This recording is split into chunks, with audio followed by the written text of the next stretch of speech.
गुरु प्यारी साध संगत जी, राधा स्वामी जी। गुरु प्यारी साध संगत जी, अगर आप सत्संग या साखियाँ सुनना पसंद करते हो तो हमारे चैनल को सब्सक्राइब करके हमें प्यार दें, क्योंकि हम ऐसे ही बेशकीमती सत्संग और साखियाँ लेकर आते रहते हैं। संगत जी, आज का सत्संग भवानी साहब ने दर्शन के ऊपर फरमाया है। दर्शन किसे कहते हैं, दर्शन कैसे होते हैं, दर्शन कैसे मिलते हैं, जी सारा कुछ उन्होंने खोल कर समझाया है। बड़ा ही प्यारा सत्संग है, आइए बड़े प्यार से सुनते हैं जी।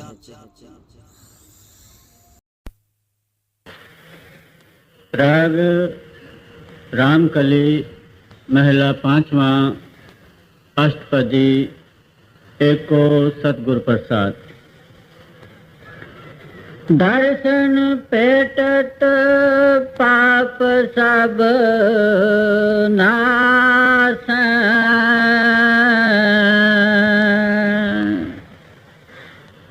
दर्शन भेटत पाप सब नाश,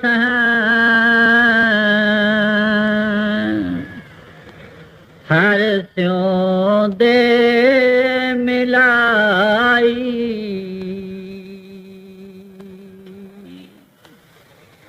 मेरा गुर परमेश्वर सुखदाई,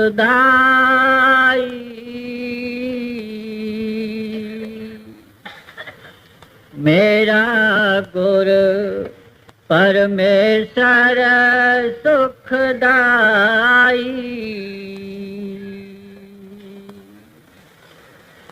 राधा स्वामी। यह बानी 5वीं पातशाही श्री गुरु अर्जन साहब महाराज की बानी है। आप फरमाते हैं, सब जितनी कायनात है, खंड ब्रह्मांड है, इसमें कोई भी सुखी नहीं है। साहूकार भी सुखी नहीं है, गरीब भी सुखी नहीं है, मध्यम दर्जे का भी सुखी नहीं है। सिख सवाल करता है, सच्चे पातशाह फिर सुखी कौन है और सुखी कैसे होंगे? कहते हैं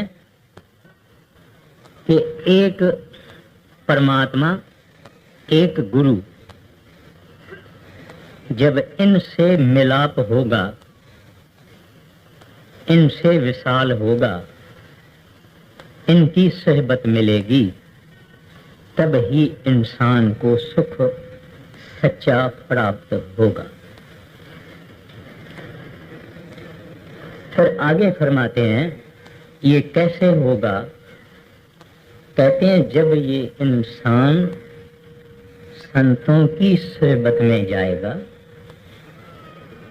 उनका दर्शन करेगा, वो ही मालिक से मिलाते हैं। जब इंसान मालिक से मिलेगा, तब इनको सच्चा और दायमी सुख प्राप्त होगा। नहीं तो जब से ये दुनिया पैदा हुई, इंसान बाहर सुख हासिल करने की कोशिश करता रहा है, लेकिन उनको कभी भी दायमी सुख नहीं मिला। सारी दुनिया, गुरु नानक साहब जी महाराज फरमाते हैं, सगल श्रेष्ठ को राजा दुखिया। कहते हैं, हम मामूली इंसान तो क्या हैं, सृष्टि का राजा भी होवे, जिसके पास सब कुछ होवे, कहते हैं वो भी दुखी रहता है। फरीदा मैं जानिया दुख मुझको, दुख सबाया जग, ऊंचे चढ़ के देखिया, घर घर ए ही अग। कहते मैंने सोचा था कि फकत मैं ही दुखी हूँ, लेकिन ऊंचा जाके मैंने देखा कि घर घर में ये दुख की आग लगी हुई। तो कहते हैं संतों के मिलने से और संतों के दर्शन से ये सुख प्राप्त होता है। संतों के दर्शन करने से हमारे पाप नाश हो जाते हैं। जब हमारे पाप नाश हो गए, हम पवित्र हो गए, पाक हो गए, निर्मल हो गए, और वो महानिर्मल जो प्रभु है उसके साथ हम मिलके सदा के लिए सुखी हो गए। तो यहाँ महिमा है दर्शन की। दर्शन कब होगा? जब मेलाप होगा। अगर संत मिले ही नहीं तो दर्शन का क्या सवाल है। तो आज अपनी विषय ये है कि दर्शन क्या है, दर्शन के नमूने है क्या, दर्शन कैसे करना चाहिए, दर्शन से दुख पाप कैसे नाश होते हैं, और दर्शन के फल क्या है, और दर्शन और प्रेम का आपस में क्या ताल्लुक है, क्या संबंध है। पहले ये बात है कि दर्शन कहते किसको हैं। एक तो ये है किसी को देखना, एक तो ये है कि किसी को श्रद्धा और प्यार से देखना, हृदय में प्यार हो। तीसरा दर्शन ये है कि क्योंकि वो भी देखते हैं, वो भी दर्शन करते हैं, वो भी दर्शन करते हैं, तो मैं भी दर्शन करूं। वो हिर्सी शौक है, माना दूसरे भी करते हैं, मैं भी करूं। डेरे ब्यास में एक आदमी आया, उसने देखा कि एक जगह लोग जमा होते जाते हैं। उनसे पूछा, भाई आप क्यों यहाँ जमा होते हैं? कहते हैं अभी दर्शन होगा, महाराज जी यहाँ से गुजरेगा, अभी दर्शन होगा।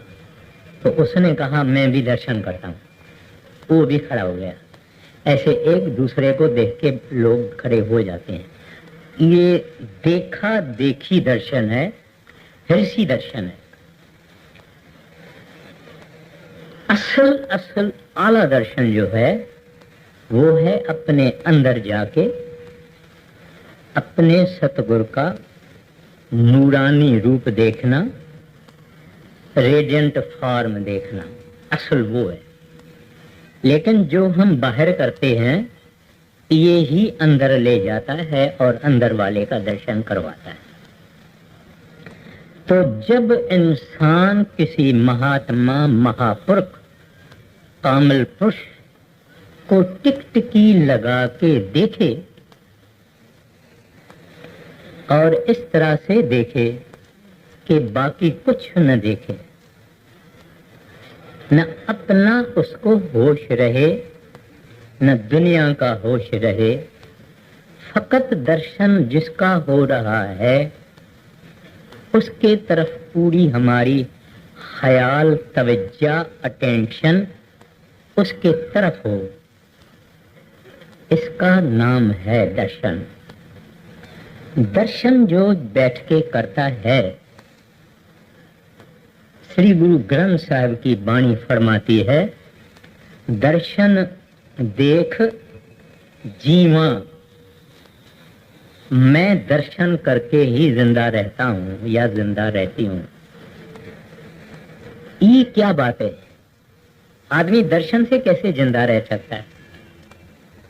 बात ऐसी है कि वो दर्शन कुछ लोग करते हैं, सब लोग नहीं कर सकते हैं। वो अपने सतगुरु को इतना प्रेम करते हैं कि उनका दर्शन करने से उसको महारस मिलता है, वो अमृत पीते हैं, वो उस दर्शन में मस्त हो जाते हैं, वो उस दर्शन में तन बदन की उनको होश नहीं रहती है। अगर इंसान को गुरु के तरफ प्रेम नहीं होगा, प्यार नहीं होगा, श्रद्धा नहीं होगी, तो इस तरह का दर्शन नहीं होगा। दर्शन का बुनियाद प्रेम है। भागवत में एक कथा आती है कि महाराज कृष्ण पांडवों का और कौरवों का सुलह कराने के लिए जब गए तो पांडवों ने और कौरवों ने बड़े अजीब गरीब सामान, खाने पीने की चीजें तैयार रखी थी। दोनों ने ये सोचा था कि महाराज कृष्ण हमारे यहाँ खाएंगे पिएंगे, मगर किसी के पास आप नहीं गए। उनका एक गरीब आदमी महाराज कृष्ण का भक्त था, उसके घर में चले गए और उनकी औरत वो ही घर में स्नान कर रही थी।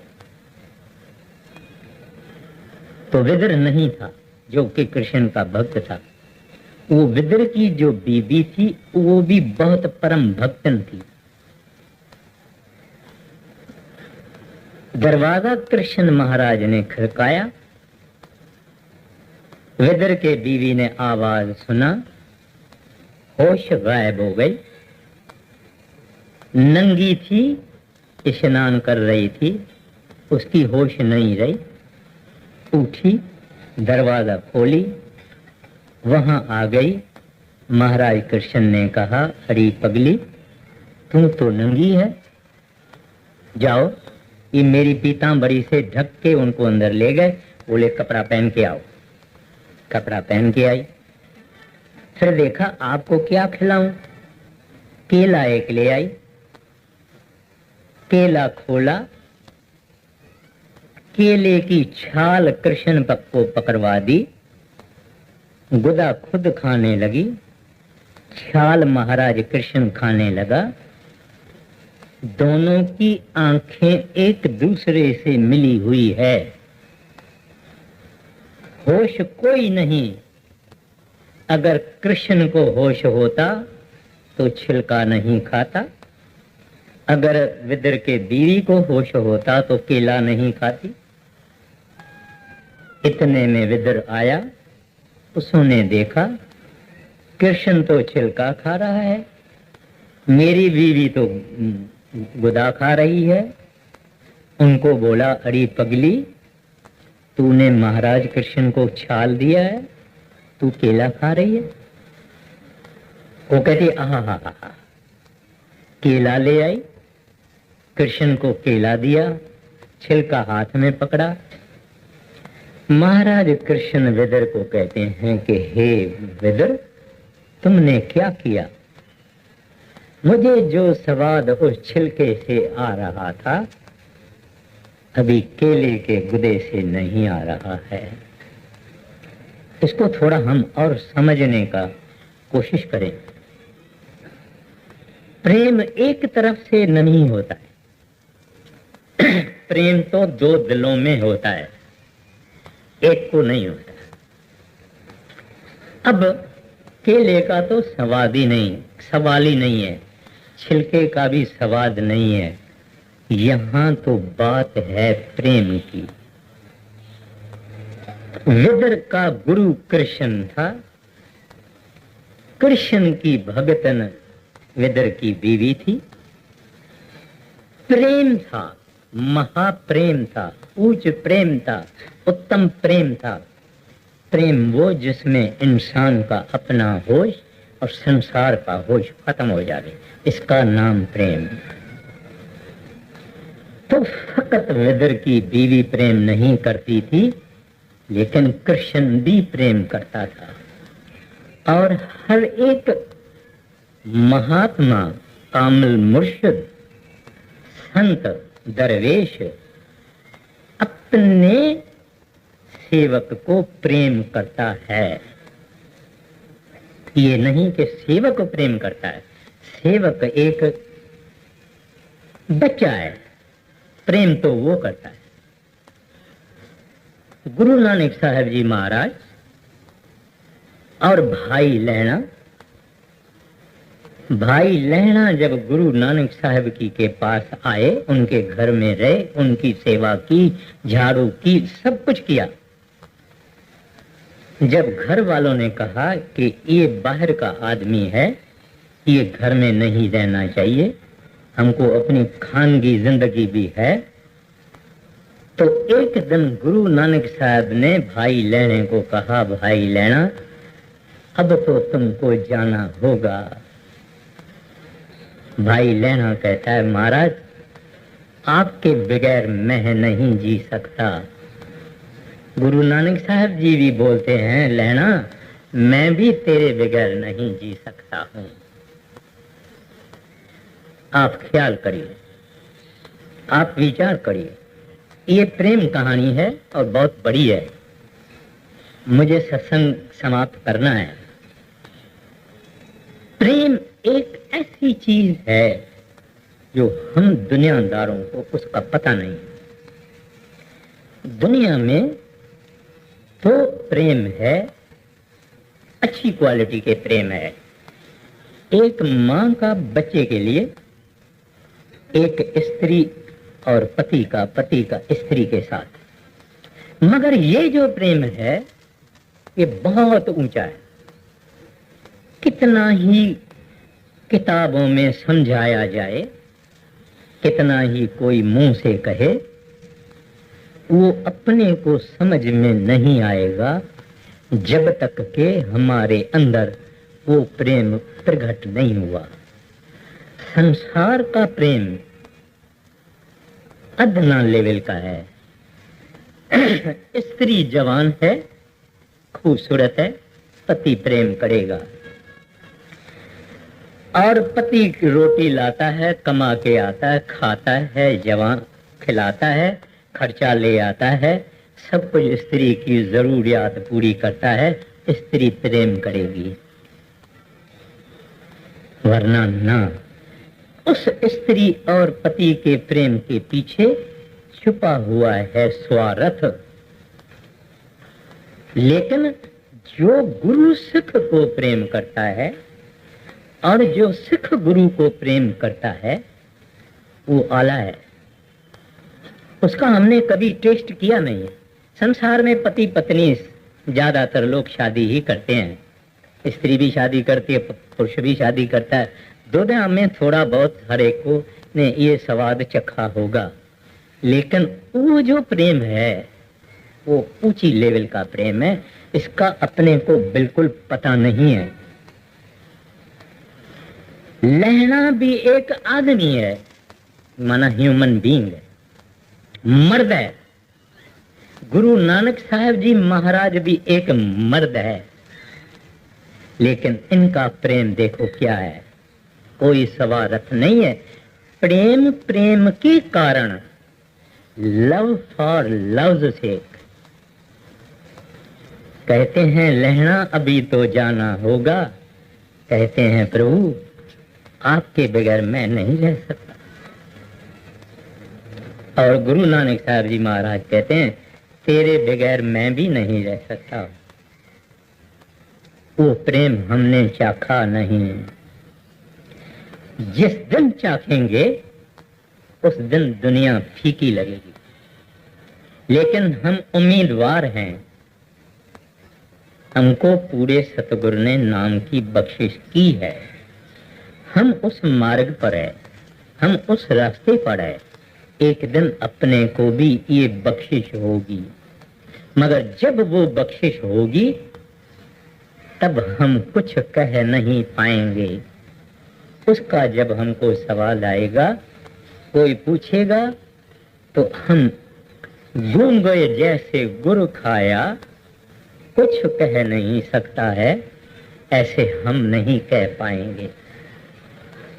आंखों में चमक जरूर आ जाएगी, मुंह पर खुशी जरूर आ जाएगी, लेकिन मुंह से बोल नहीं सकते। फरीदा शक्कर खंड निबात गुर माखियो मांझा दूध, सभी वस्तु मिठियां रब न पूजन तुध। कहते हैं ये सब चीजें संसार की मीठी हैं, लेकिन कहते हैं उस प्रभु का प्यार, गुरु का प्यार, परमात्मा का प्यार, वह गुरु अकाल पुरख का प्यार, हरि का प्यार, गोविंद का प्यार, उसका स्वाद कुछ अचरज चीज है। दुनिया वाले नहीं समझ सकते हैं। जो चाखेंगे वो समझेंगे, लेकिन वो गूंगे हो जाएंगे। जब ऐसा प्रेमी हमारे सामने हम बैठ जावें अपने सतगुरु के सामने, तो हम मोरालेस देखते हैं, थोड़ा थोड़ा भावना भी है, लेकिन प्रेमी तो लूटता है, प्रेमी तो रस पीता है, प्रेमी तो कहता है आप यहाँ बैठो, मैं यहाँ बैठूं, मैं आपको देखता रहूं, हमारे और आपके बीच में कोई नहीं आवे। ऐसे प्रेमी दर्शन करता है। ऐसे विदुर की बीवी दर्शन कर रही थी। ऐसे गुरु अंगद साहब जी महाराज अपने सतगुरु का प्रेम करते थे। जब ये प्रेम आया, दर्शन का कदर होगा, ना मिलेगा रोएंगे, चिल्लाएंगे। जैसे गुरु अर्जन साहब जी महाराज चिल्लाते थे, एक घड़ी न मिलते ता कल जुग होता, हुण कद मिलिए प्रिय तुद भगवंता। मेरा मन लोचे हर दर गुर दर्शन ताई, बिलप करे चात्रक की न्याय। कहते हैं प्रभु इस चात्रक जैसे पानी बूंद के लिए पिया पिया पिया पिया करता है, ऐसे मैं आपके लिए करता हूं। एक आदमी है और पुत्र है, वहां गुरु रामदास जी उनके पिता हैं। ऐसी बातें शायरों की कविताओं में हम पढ़ते हैं, लेकिन औरत पति के लिए विछड़ती है, बेकरार है, कामिनी के लिए, और पुरुष स्त्री के लिए बेकरार है। यहाँ पुरुष पुरुष के लिए बेकरार है। इसके अंदर जवानी का सवाल नहीं है, रंग का सवाल नहीं है, सेक्स का सवाल नहीं है, मेल फीमेल का सवाल नहीं है। यहाँ प्रेम है, डिवाइन लव है, जिसमें कोई स्वाद नहीं है, जिसमें कोई स्वार्थ नहीं है, जिसमें कोई मतलब नहीं है, कोई गर्ज नहीं है, कोई सेल्फिशनेस नहीं है। कहता है बस आप मेरे सामने बैठो, मैं दर्शन करते रहूं। मैंने आगे भी अर्ज किया है, बड़े महाराज जी का एक सेवक था, बहुत भजन किया, मेहनत किया, महाराज जी की बख्शिश भी थी, सचखंड तक ले गए। महाराज जी ने कहा लो भाई मैंने अपनी ड्यूटी की, अभी तू यहां बैठो। कहते हैं हजूर मैंने जीवन भर में आपसे सचखंड नहीं मांगा था, मैं तो आपको चाहता हूं, जहां आप हैं वो सचखंड है। क्योंकि प्रेम था, क्योंकि भक्ति थी। वो भक्ति वाला बोलता है ना तुमको किधर जाने देऊंगी, ना मैं किधर जाऊंगी, तुम और हम। कहते हैं जब ये अवस्था इंसान की आती है, तब ये दर्शन का स्वाद ले सकता है। फिर भी इस आशा में हम हैं, कोई ऐसा दिन हमारा आएगा। अब हम इस पॉइंट को लेते हैं कि पाप कैसे नाश होते हैं। हमारे पाप बेअंत हैं, हमारे जो पाप हैं उनका कोई हिसाब नहीं। गुरु नानक साहब जी महाराज कहते हैं जन्म जन्म की इस मन को मल लागी, काला होया सयाव। इतने गंदे हैं। जब हम संतों के पास बैठते हैं तो संत रूहानियत के सूरज हैं, उनसे, क्योंकि वो महान इमैक्यूलेट हैं, महान प्योर हैं, पवित्र हैं, निर्मल है, उनसे निर्मलता की किरण निकलते हैं, जिसमें हम स्नान करते हैं। आप कहेंगे भाई कितने आदमी स्नान कर सकेंगे? और गरीब लोग कहते हैं कि संतों के सामने अमीरों को ही जगह मिलती है, अमीर ही आगे आगे बैठ के और दर्शन करते हैं, और हम तो पीछे पीछे बैठते हैं, हमको कहाँ दर्शन होता है। अभी कल पेंडाल हम देखने को गए, तो पेंडाल के एंड में खड़े हुए तो वहां स्टेज भी मुश्किल से नजर आता था। ख्याल आया कि यहाँ भी तो कुछ लोग बैठेंगे, उनको तो महाराज जी कुछ नजर नहीं आएंगे, और जो टीवी देखते हैं वो थोड़ा बहुत संतोष देती है, लेकिन वो दया टीवी से थोड़ी मिलेगी, दया टीवी से नहीं मिलेगी। थोड़ा बहुत मन रुकता है, लेकिन उनकी दया कोई मील 2 मील 5 मील तक थोड़े ही जाती है। उनकी दया तो 7 समंदरों के पास जब पार जाती है, वो तो इस तरह से सचखंड पहुंचते हैं, इस तरह से यहां पहुंचते हैं, हम उनको समझ नहीं पाते। एक दफे का जिक्र है, एक किसान बड़े महाराज जी के सत्संग चल रहे थे, उठ के खड़ा हुआ, कहता है हुजूर तो आगे तो ये सब जेंटलमैन बैठते हैं। उस जमाने में ऐसा ही बोला जाता था। ये जो थोड़े लिखे पढ़े आदमी, जज वकील वकील और डॉक्टर वाक्टर जो थे, वो आगे आगे तो हमेशा बैठते हैं। महाराज जी को उसने कहा फिर हमको दर्शन का क्या फायदा। महाराज जी उसको कहते हैं कि तुम्हारी ड्रेस से मैं समझता हूं कि तुम किसान हो और मैं भी किसान हूं। महाराज जी कहते हैं मैं भी किसान हूं, तुम ये बताओ कि खेत में जब हम पानी देते हैं, पानी शुरू कहां से करते हैं? बोलते हैं एक आखिर से। कहते हैं मैं भी जब स्टेज पे बैठता हूं, मैं आखिर को रहमत करता हूं, वहां से शुरू करता हूं। ये जो आगे आगे बैठते हैं, इनको इज्जत चाहिए, मैं इनको इज्जत देता हूं। अब सवाल ये, दर्शन हम सब करें ठीक है, लेकिन देने वाला देवे तो मिले। जब देने वाला राजी होवे तो देवे। तो इसको राजी करने की कोशिश हमेशा करनी चाहिए। और इसमें दुनिया में जरूर अमीरी गरीबी है, लेकिन गुरु के पास अमीरी गरीबी नहीं है। गुरु बाहर शाहूकार का भी आदर करेगा, लिहाज रखेगा, लेकिन अंदर जो नाम स्वरूप शब्द स्वरूप गुरु है, किसका लिहाज नहीं करता। ख्याल में रखिएगा, किसका लिहाज नहीं करता। अगर करता है तो गरीब का ही करता है, इस वास्ते उसको गरीब नवाज कहा जाता है। सरदार बहादुर जी महाराज का जमाना था, महाराज जी सेवा पर बैठे थे। उस जमाने में सेवा लिखी जाती थी। हमने खुद आंखों से देखा है, कईयों ने देखा है। यहाँ महाराज जी की कुर्सी, बड़े महाराज जी की वही कुर्सी, वहाँ संदल, वहाँ लाला मुंशीराम लिखते थे और लोग देते थे। तो एक दफा एक गरीब माता गांव की वो आई, उसने आके अपने कपड़े से एक बटुआ निकाला, पुराना।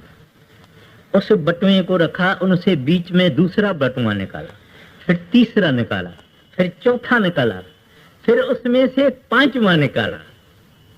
और 5वां जब खोला, उसमें 4 आनी थी,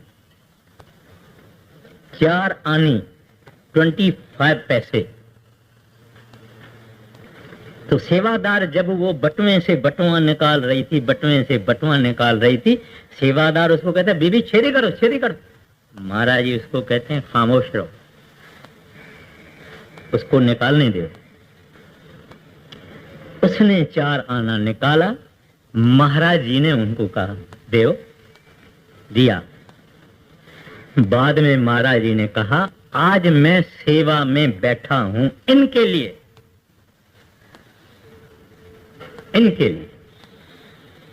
इस बीबी के लिए। विचार करो कि गुरु गरीब नवाज है कि नहीं। वो चौआनी उस बीबी ने शायद 1 बरस लगाया होगा। वो जमाना था 1950 का जमाना था। पाई पाई करके, पाइयां भी थी तभी, पाई भी थी, पाई करके उसने ये सब जमा किया था। इधर एक अमीर 1000 रुपया इस तरह से दे सकता है, शायद उस जमाने भी दे सकता था, लेकिन इसकी चौआनी से मुकाबला नहीं है। तो इस वास्ते पीछे वालों को, आगे वालों को, सबको मेरी यही अर्ज है कि गुरु गलती नहीं कर सकता। एक करतार अभुल है, ग्रंथ साहब की बाणी है, एक करतार अभुल है, एक सतगुरु अभुल है, क्योंकि सतगुरु और करतार एक है। तो ये जो दर्शन है, इस दर्शन का बुनियाद प्रेम है। अगर प्रेम नहीं करता दर्शन एंजॉय नहीं करेगा। अगर प्रेम करता है तो इंतजार करेगा, साजन आएंगे, साजन आएंगे, प्रभु आएंगे, प्रीतम आएंगे। कौन सा ऐसा दिन आएगा, अब आएगा, कभी आएगा, बाकी 1 दिन है, बाकी 2 दिन है। ये है जहां प्यास है, ये है जहां प्रेम है।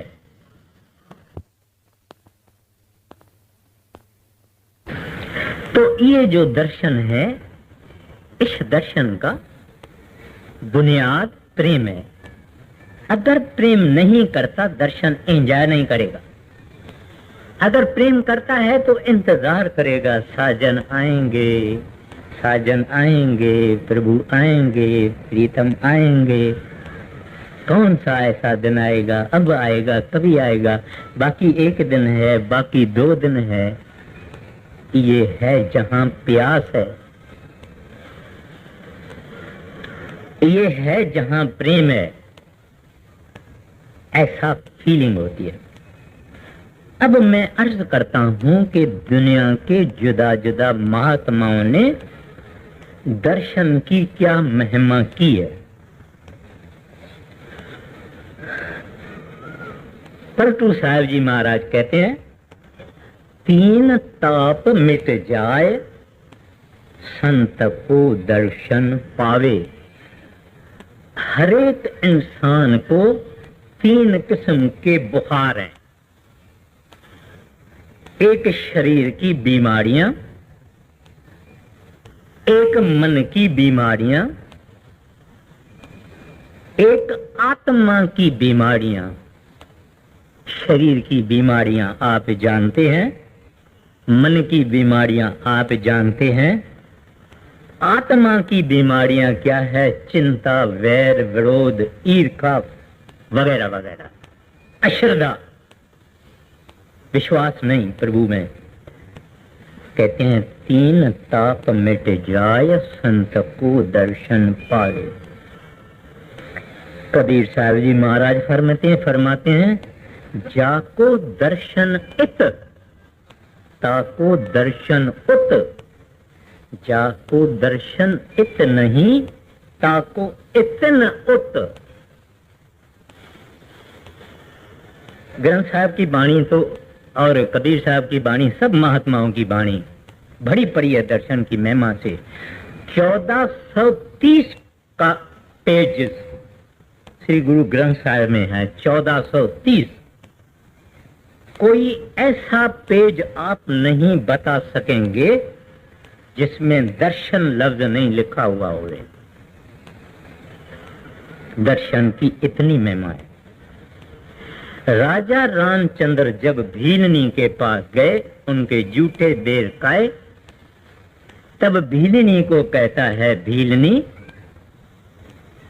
जो ऋषियों मुनियों को जबरदस्त तप करने के बाद भी नहीं मिला, वो आज मैं तुमको देता हूं। मेरा रिश्ता फकत प्रेम का है। भीलनी एक अछूत थी, ऋषियों मुनियों ने उनको पीटा था, लेकिन रामचंद्र जी ने उसके जूठे बेर खाए। उनको कहते हैं मम दर्शन फल परम अनूपा, कहते हैं मेरे दर्शन का फल परम अनूप है। जीव पाहे सुख सहज स्वरूपा, कहते हैं आसानी से ये इंसान सतचित्त आनंद को हासिल करता है। राजा रामचंद्र जी कहते हैं, तुलसीदास गोसाई अपने तुलसी कृत रामायण में रामचरितमानस में ये कहते हैं। फिर बानी कहती है, जिन्नी डिठा मेरा सतगुर भाव कर। हम एक दूसरे को देखते हैं, मगर देखते ही हैं, भाव नहीं। भाव माना प्रेम, पंजाबी में भाव माना प्रेम, हिंदी में भाव माना अंदर का अर्थ, मोटिव, मोटिवेशन। भाव और भाव आपने सुना होगा। तो यहाँ है मेरा जिन्नी जिठा मेरा सतगुर भाव कर, प्रेम से प्यार से श्रद्धा कर, तिन्नी सब पाप गंवाए। तो हम वापस इस बात पर आ जाते हैं कि आहिस्ता आहिस्ता हमारे पाप उनके दर्शबत में बैठ के उनका दर्शन करते करते करते करते हमारे पाप नाश होते जाते हैं। मगर इतने हैं कि हमको इस बात का पता नहीं लगता है, लेकिन वो पापों का नाश होना, इनका सिलसिला चालू ही रहता है। बायजीद बुस्तामी एक मुसलमानों में कामिल फकीर हो गया। उसके बाद उसके पास एक भजन सिमरन करने वाला आदमी गया। उसने सुना था कि बायजीद एक कामिल फकीर है, मैं उसके पास जाता हूं। वो उसके पास गया, पहला दर्शन मिला, बेहोश हो गया। पहला दर्शन, बेहोश हो गया। दूसरे फकीरों ने पूछा, फकीर साहब ये क्या बात है? कहते हैं ये आदमी भजन सिमरन करने वाला, मेहनत करने वाला, इसकी खास सफाई इसने अपनी की थी, कुछ पापों की रुकावट थी। मेरे दर्शन, यानी मुसलमान दीदार कहते हैं, हम दर्शन कहते हैं, कहते हैं मेरे दर्शन करने से वो इसके पाप खत्म हो गए। अभी ये ट्रांस में चला गया, ट्रांसडेंटल अवस्था में चला गया, इसकी रूह चली गई ऊपर। यानी जो रुकावट थी, फकीर का दर्शन करने से उसकी रुकावट चली गई। तो इस तरह से इंसान के पाप आहिस्ता आहिस्ता आहिस्ता खत्म हो जाते हैं। लेकिन हमको लगे रहना चाहिए, साथ में कुछ भीख भी मांगनी चाहिए। क्यों? Knock and it shall open. दरवाजा खड़काते रहो, खड़काते रहो, खड़काते रहो, अंदर वाला एक दिन खोल लेगा। दरवाजा खड़काना क्या है?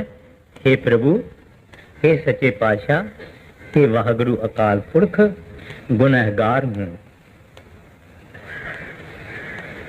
मैल के बगैर मेरे पास कुछ है नहीं, खूबसूरती भी नहीं है, जवानी भी नहीं है, पैसा भी नहीं है, मैंने कोई पूजा पष्टा भी नहीं की है, लेकिन जैसा हूं ऐसे ही मुझे मंजूर करो।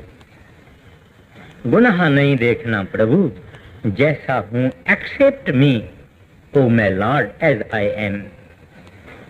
तभी हम सफाई करेंगे, तभी हम पवित्र होंगे, तभी हम लायक होंगे। नामुमकिन है। उनकी अगर नजर कभी लग जाएगी, कभी रहमत हो जाएगी, कभी बख्शिश हो जाएगी, सब कुछ बन जाएगा। ये बायजीद बुस्तामी का मैं एक दूसरा अर्ज करता हूं। एक बगदाद का बदमाश आदमी था, और ये जो लुच्च आदमी होते हैं ना, संतों फकीरों से डरते हैं। तो उसने देखा कि सामने बायजीद आ रहा है। वो एक गली में भाग गया, और वो गली जो हुई आगे जाके बंद थी, माना आगे रास्ता नहीं था, उधर से निकल जाने का कोई रास्ता नहीं था। तो बायजीद भी उस गली में जा रहा था। बायजीद आगे आया, ये डर रहा है, दोनों की आंख आंख से मिल गई। खत्म है बात। कुछ वक्त के बाद एक फकीर आकाशी मंडलों में गया, वहां देखता है कि यहाँ वो बदमाश जो थे ना, बदमाश, वो सैर कर रहा है। उसको बोलता है, तू तो फलाना बदमाश है। कहता है, हाँ मैं फलाना बदमाश हूं, मगर बायजीद ने एक नजर मारी, तू नीचे है मैं ऊपर हूं, तेरे से भी ऊपर हूं। ये संत हैं, ये दिमाग नहीं समझेगा, ये अक्ल नहीं समझेगा, क्योंकि हमको मन कहता है ये तो हमारे जैसा बंदा है, ये तो हमारे जैसा इंसान है, ये तो बाल बच्चों वाला है। जरूर है, गुरु नानक साहब जी महाराज भी ऐसे थे, लेकिन उनके जमाने में उनका किसी ने कदर किया था क्या? थोड़े थोड़े थे जिन्होंने कदर किया, उनको ले गए। तो ये दर्शन प्यार से होता है। इस तरह से संत हमारे गुनाहों को माफ करते हैं और साफ करते हैं। और एक किसी ने शब्द बड़ा सत्संग से पहले क्या था, मुर्शिद दा दीदार बाहू, मैनू लख करोड़ा हजा हूं। कहते हैं हज पे जाने की मुझे जरूरत नहीं है, मैं अपने दर्शन दीदार मैंने अपने मुर्शिद का किया, मेरे लिए लख और करोड़ हज हैं। लेकिन ये बातें शरीयत वाले नहीं समझेंगे, कर्म कांड वाले नहीं समझेंगे, पूजा पष्टा वाले नहीं समझेंगे, आशिक समझेंगे, भक्त समझेंगे, लवर्स ऑफ गॉड समझेंगे, दुनियादार नहीं समझते हैं। आगे जीसस क्राइस्ट कहते हैं, ही दैट सीथ मी, जिन्होंने मेरा दर्शन किया, सीथ गॉड, कहते हैं उन्होंने रब का दर्शन किया। सूरते मुर्शिद सूरते हक रा खाई, कहते हैं परमात्मा का दीदार करना चाहते हो, सूरते हक रा खाई, do you want to see the truth with your eyes, सूरते मुर्शिद बबीन, see a perfect master, have a glance of a perfect master, because in him is the God manifest. In us also there is the God, but he is not manifest. तो ये दर्शन की महिमा है। बहुत बड़ी बड़ी बातें हैं, बहुत हैं, अब मैं कुछ कह नहीं सकता हूं। अपने को सत्संग की और भी कुछ कहना है, तो दर्शन बहुत जरूरी चीज है। कोई आदमी शिकायत करेगा कि भाई तुम तो आगे देने नहीं देते हो, तुमको आगे हमको बिठा ही नहीं देते हो, तुम तो इनको बिठाते हो, उसको बिठाते हो, उसको बिठाते हो, मेरा कोई इसमें दोष नहीं है। ऐसे ही सिलसिला संसार में चला है, मगर गुरु नहीं भूलेगा, इंसान भूलेगा। इंसान किसको विसारेगा, लेकिन गुरु नहीं भूलता है। गुरु को हर एक जिसको नाम दिया है उसके अंदर बैठा।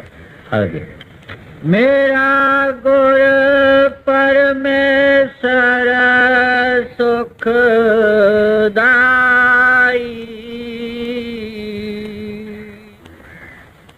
मेरा गुर परमेश्वर सुखदाई,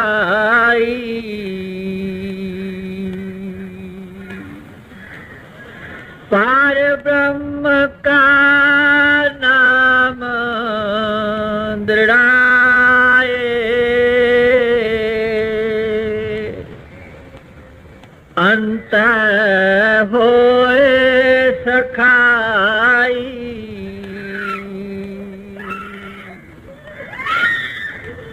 सगल दुख का डेरा भन्ना,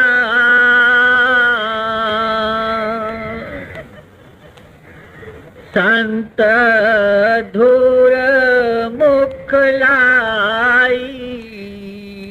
अब पहले आपने कहा कि गुरु क्या करता है, गुरु कैसा परोपकार करता है, गुरु कितना भला करता है। कहते हैं पहली बात उनके दर्शन से हमारे पाप नाश होते हैं। अभी बाद में थोड़ा थोड़ा मैं अर्ज करूंगा क्योंकि टाइम बाकी 15 मिनट है।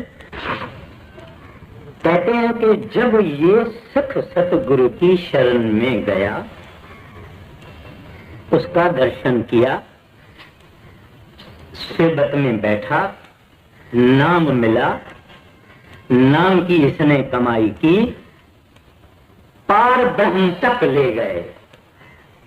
ब्रह्म नहीं, ब्रह्म और उसके नीचे सब काल की रचना है, निरंजन की और माया की रचना है। कहते हैं उससे पार चले गए, उससे पार सचखंड है। नहीं तो हम सुनते थे ये बातें, किताबों में पढ़ते थे ये बातें, पुस्तकों में पढ़ते थे, लेकिन पहली बारी सतगुरु मिला जिसने नाम देके कहा अभ्यास करो। आपको आपे ही दिखेगा, आपको खुद संतोष आएगा कि संत जो कहते हैं वो बराबर है। अगर मैं किसको कहूं कि यहां से तुम जाएगा तो बांद्रा का चौक मिलेगा, वहां से आ जाएगा तो बांद्रा की स्टेशन मिलेगी, फिर टिकट लेके ट्रेन में चढ़ेगा तो चर्च गेट पहुंचेगा। अगर आदमी आगे जाएगा तो चौक उसको मिलेगा, आगे जाएगा तो स्टेशन मिलेगी, फिर बोलेगा कि ये बात बराबर सच्ची है। ऐसे जो भजन सिमरन मेडिटेशन अभ्यास साधना करने वाले हैं, उनको पता है कि किस तरह से सारा शरीर हमारा मुर्दा हो जाता है, लेकिन हमारी मर्जी से मुर्दा होता है। फिर हम वापस आ जाते हैं, फिर हमको अंदर लश्कारे दिखाई देते हैं, फ्लैशेज ऑफ लाइट दिखाई देते हैं, वगैरह वगैरह वगैरह वगैरह। फिर आदमी को संतोष होता है कि बराबर सब कुछ सच है। कसर हमारी है कि मन के कहने से हम सुस्त हैं। दुनियादारी में तो हम ऐसा करके आगे बढ़ते हैं, भजन करने के वक्त नहीं बढ़ते हैं। तो कहते हैं इसको सतगुरु पार ब्रह्म से ले जाते हैं। और भी कुछ करते हैं क्या? कहते हैं अंते हुए सखाई।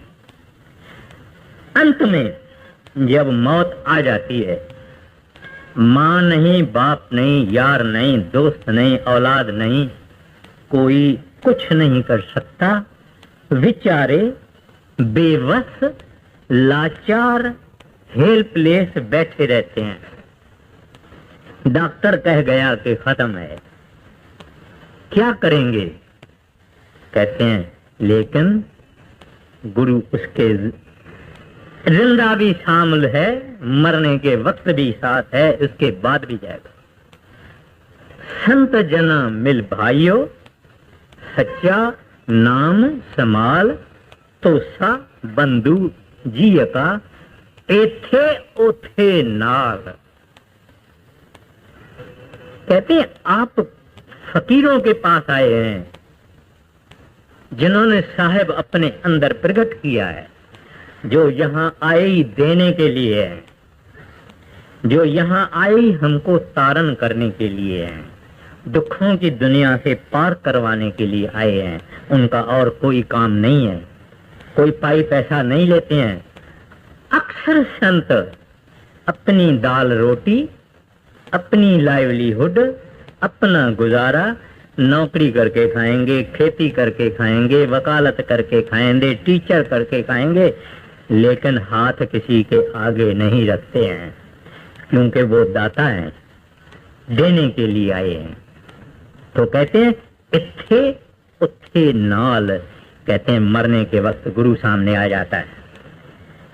इंसान अगर कमाई वाला है वो तो पहले ही मर चुका है, आता है जाता है, आता है रोज, आता है जाता है रोज, आता है जाता है, वो तो घबराता नहीं है। मगर जो भजन नहीं करने वाले हैं वो घबराता है, आएंगे कि नहीं आएंगे। फलाना गुजर गया, उन्होंने तो कुछ बोला नहीं, फलानी गुजर गई, उसने तो कुछ बोला नहीं। आएंगे कि नहीं आएंगे, या ये खाली कथाएं हैं या किताबों में लिखा हुआ है, ये सच है कि नहीं है, उसका इस तरह से मन डोलेगा। लेकिन जब अपना टाइम आता है, गुरु हाजिर हो जाता है, बोलता है घबराओ मत, तब वो खुश होता है, तब उसके मुंह पे मुस्कुराहट आती है, तब उनका मुंह लाल हो जाता है। आ गए साहब, आ गए। कभी अपने विश्वास को हिलने नहीं देना। बड़े महाराज जी बोलते थे, अगर सतगुर पूरा होवे और मरने के वक्त ना आवे, उसको दूरों सलाम। बाबा जी महाराज चिट्ठियों में बड़े महाराज जी को कहते हैं, जिनकी प्रीत और प्रतीत पूरी है, धर्मराय के पास जितना लेखा है कागजें लेके फाड़ देते हैं। धर्मराय अब क्या करे गो, जब फाट्यो सगलो लेखा। तकलीफ देंगे हमको अगर हम बुरे काम करेंगे, पाखंड करेंगे, चोरी करेंगे, दगा करेंगे, नीचता करेंगे, हमको मारेंगे, लेकिन खुद मारेंगे, और उनका मारना भी भला है, क्योंकि हमारे फायदे के लिए। इस वास्ते कहते हैं अंते होए सखाई, no power on the earth can intervene at the time of death, only a perfect master. पूरा सतगुरु वहां हाजिर हो सकता है। और आप बोलेंगे कहां से आता है, वो नाम वाले दिन बैठ गया। हर एक के अंदर नाम वाले दिन आप बैठ गए। श्री गुरु ग्रंथ साहब की वाणी कहती है, गुरु मेरे संग सदा है नाले। कहते हैं कहीं दूर दूर नहीं है, जंगल में जाओ वहां भी हाजिर हो जाते हैं, लंदन जाओ वहां भी है। ताकत होती है, मनुष्य नहीं होता है। बड़े महाराज जी कहते हैं, अगर प्लेग हो जावे, 10,000 आदमी एक ही वक्त मरे, तो 10,000 के पास सतगुरु आएंगे। अगर वो बंदा होवे, इंसान होवे, नहीं आ सकता। शक्ति ही आ सकती है, ताकत ही आ सकती है। तो दूसरी कड़ी में आपने फरमाया, पार ब्रह्म का नाम दरड़ाए। आप ये नहीं समझना कि ये 5 लफ्ज मिले हैं आपको, ये उन्होंने अपनी रूहानी जायदाद का शेयर दे दिया है, अपना हिस्सा दे दिया। और वो लफ्ज चार्ज हैं, वो लफ्ज पावर वाले हैं। जो भजन करते हैं उनको मालूम है, और वो सदा सदा शुक्रगुजार है, सतगुरु के लिए सदा सदा शुक्रगुजार है। लेकिन नहीं, जो जानते हैं उनको पता नहीं, क्योंकि एक छोटे बच्चे के गले में अगर मोतियों का, सच्चे मोतियों का हार डाल दे, जिनकी 3 लाख रुपया कीमत हो गई, उस बच्चे को कुछ भी पता नहीं।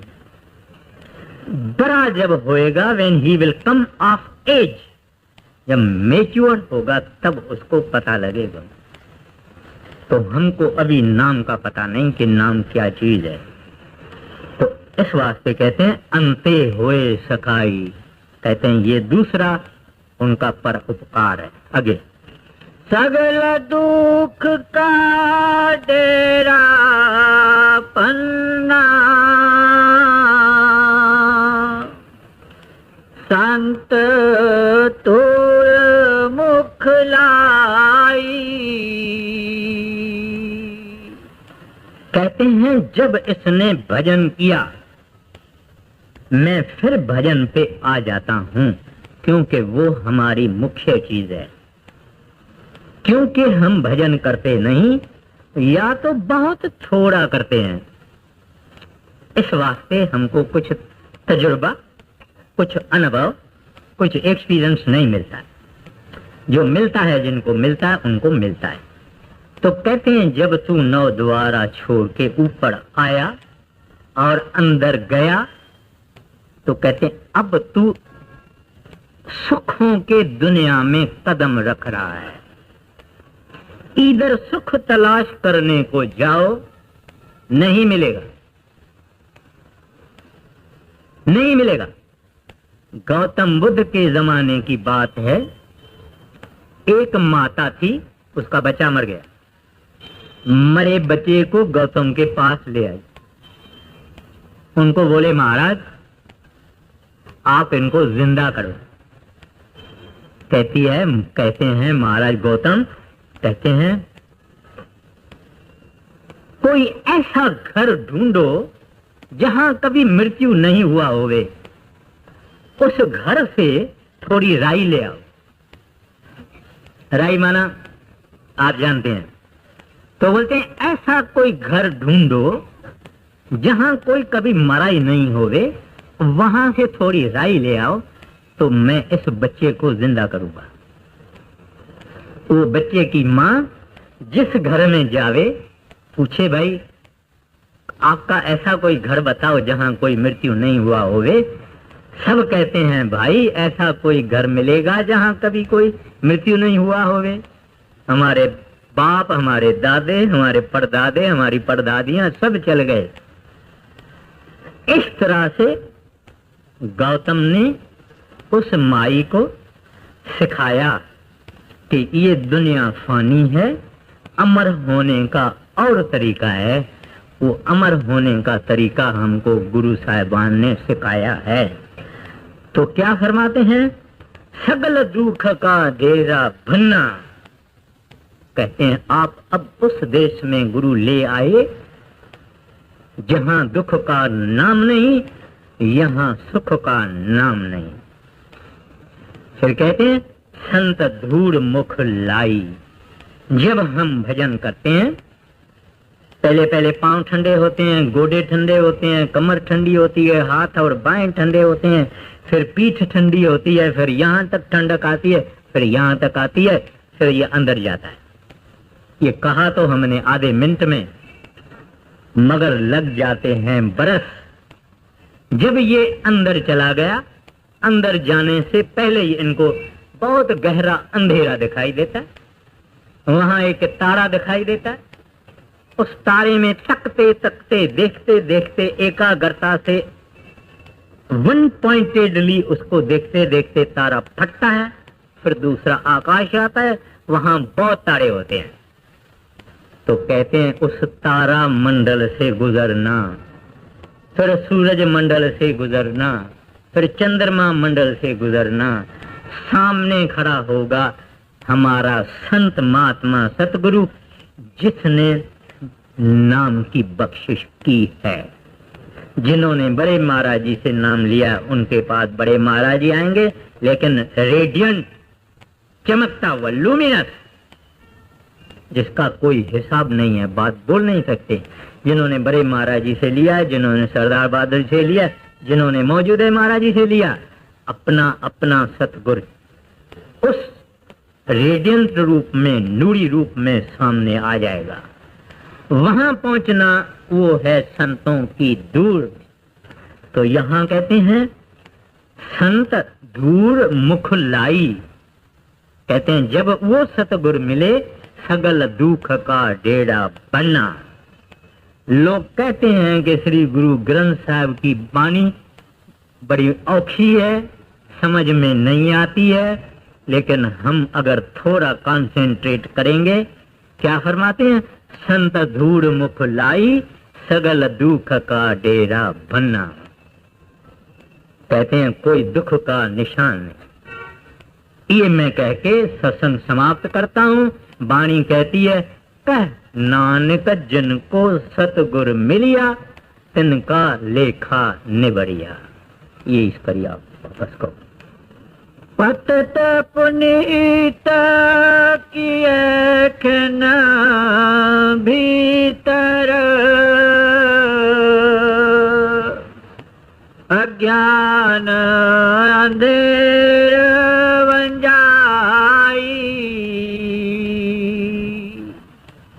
कारण कारण सम्राट स्वामी नानक तिस शरणाई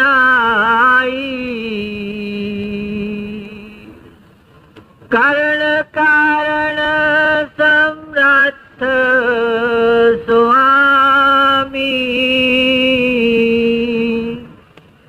नानक तिस शरणाई। राधा स्वामी, एक नया किताब सिंधी में गुरु नानक साहब, इसका नाम है, वो आया है, जिनको लेना है बड़ी खुशी से ले सकते हैं आप।